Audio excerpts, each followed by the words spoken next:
我係李廣宇，係第8屆嘅勞工界立法會議員。而我過往喺唔同嘅層面嘅工作啦，由一個普通嘅打工仔成長到一個管理層嚇，咁亦都從過唔同嘅行業，有工程、金融甚至創科嘅行業。我做過唔同行業、跨界別、跨階層嘅一個嘅經驗啦，利用呢個議會嘅平台啦，喺政府嘅政策上，喺好多唔同嘅法案嘅倡議上，我幫政府可以諗好更好嘅方案，令到一啲新嘅法案去推行之前咧，可以 make sure 成件事咧係可以保障到我哋所有嘅打工仔。我喺工會服務咗近20年，好明白打工仔嘅心態。佢哋唔怕辛苦，只係喺呢個 AI 嘅浪潮底下，擔心會影響到佢哋工作。佢哋嚟緊，希望可以有一個安穩嘅生活，有一個安穩嘅家庭。我哋亦都要好好咁提供一個足夠嘅職業培訓，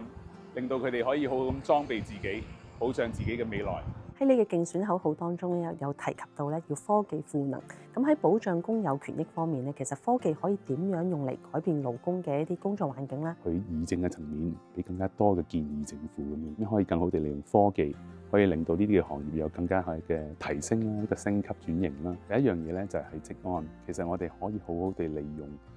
科技，點樣可以令到我哋打工仔可以喺佢工作嘅環境減少一啲比較危險嘅一啲嘅工作嘅機會，譬如而家一啲需要爬上爬落去勘察嘅工序咧，可以減少，可以利用一啲無人機去幫佢去檢測，減低呢啲嘅風險。咁第二樣咧就係喺培訓方面啦，點樣可以利用翻 AI 呢啲科技去幫到我哋嘅打工仔提升翻佢哋嘅技能。好多工人都會擔心咧，其實產業自動化同埋智能化發展之後咧，就會減少人手，令到佢哋失業。你會點樣去確保本地基層勞工嘅飯碗呢？啲工種嘅轉變咧，呢個係成個經濟架構一個發展嘅一個趨向。有啲工作消失咗，亦都會有啲新嘅工種出咗嚟。其實唔係一個自動化或者係一個 AI 取替咗工作，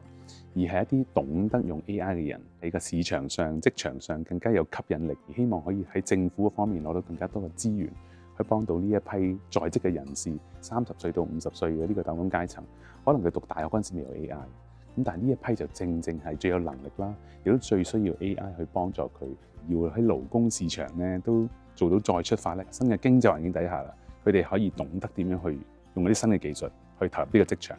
去從而獲得佢哋自己嘅工作。香港點樣提供一啲人才，一啲高質嘅人才，從而去配合翻成個國家，尤其是喺大灣區個產業去做得更加好嘅一個環境。呢一方面咧，都係嚟緊香港一個再出發嘅一個好緊要嘅步驟嚟嘅。